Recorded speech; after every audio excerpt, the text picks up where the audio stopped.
Spoiler warning for 2017, you're about to go through about a year and a half's worth of politically themed film and television releases that are going to feel wistfully out of step because they were designed to be current with what everyone assumed was going to be the beginning of the Hillary Clinton administration. See Designated Survivor, aka Remember White Guy Presidents? The series. Linda Carter's aggressively pro-immigration lady president on Supergirl, and most imminently Miss Sloane, which has Jessica Chastain embodying the ultimate ball-busting Washington corporatist as liberal superheroine archetype as a near-sociopathic lobbyist who decides to crush the gun lobby under her stilettos as a personal challenge.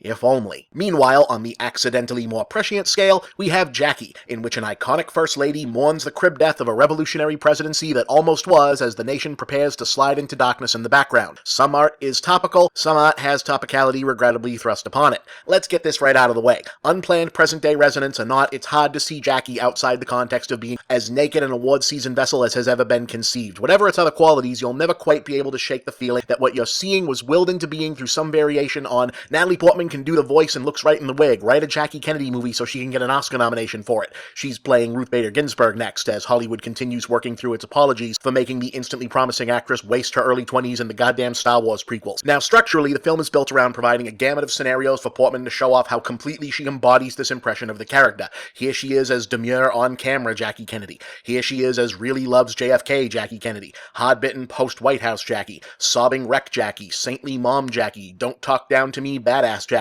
In the hands of a lesser actress, it'd feel like little more than a historical impression decathlon with only the faintest suggestion of connective tissue, but the thing about Natalie Portman has always been that she really is as good as her hype. This might not be the equal of her turn in Black Swan, I mean, what is, but it's an electric performance that blazes its way through some of boomer nostalgia cinema's most memorable thematic and tonal material, but elevates what might otherwise have felt like a mostly unconventional biopic. It kind of feels like my late grandmother pitched a Sundance movie into something close to special. Helpfully, the need to provide Portman's Jackie with dozens of different facets to show off ends up giving the proceedings a rewarding narrative conceit. Set mainly in the immediate aftermath of JFK's assassination, as recalled to a reporter, the plot mainly follows the First Lady as she struggles to keep her composure while jointly planning her husband's funeral and her family's exit from the White House itself. During these preparations, the story flashes back to her famous televised tour of the White House renovations she extensively oversaw during her brief 2 years as First Lady, which gives Portman's turn a chance to be a performance about giving a performance, but also allows Jackie to present the title character in the terms the audience will always best understand her, an avatar of America's own sense of loss in watching Camelot recede. That Jackie O might have been as enraptured by the minutiae of her own Kennedy mythology as the first couple's biggest fans is perhaps the film's most eyebrow-raising fantasy, but it turns out to be a canny way to cut straight to a genuinely affecting place. It's also what got me thinking about my grandmother, who, like all Northeastern Catholics, was forever in love with the Kennedy mystique. I think she would have liked this movie.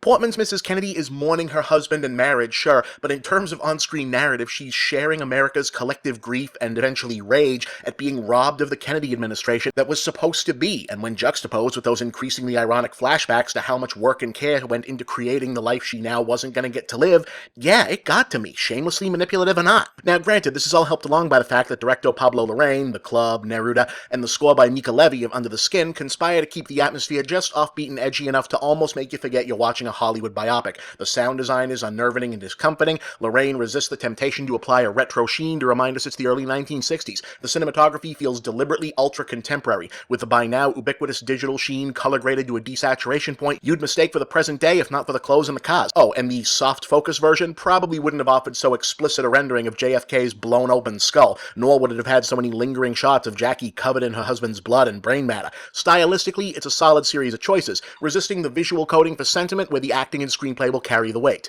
Amusingly, though, two of the most emotionally charged moments play out on paper like they could have been ripped straight from the goddamn Hallmark Channel. Yes, there's really a scene where Jackie and Bobby, it's Peter Sarsgaard by the way, Jesus, how have they only made him play a Kennedy once, literally sitting and exchanging a somber litany of progressive wish dreams they won't get to fulfill themselves. The space program, civil rights, and a penultimate sequence where Portman wanders an empty, soon-to-be-vacated White House, knocking back wine, beaming at the decorations, and giving all her best outfits a last show-off for nobody in particular while blasting the reprise from Camelot, you know, for one brief shining moment. And it's sincerely gutting in a way that no scene thusly described should ever reasonably be. Now, Jackie isn't one of this year's best films. It's an Oscar moment showcase for Portman and an oh that's familiar historical tearjerker for grown-ups looking for a holiday movie. But it's miles better than either such thing needs to be, and if America must continue to mythologize how much it misses the Kennedys for a few years long, you know, however long until it feels appropriate to begin making the I Miss the Obama Years movies, which, believe me, are coming, let them all be at least as satisfying as this.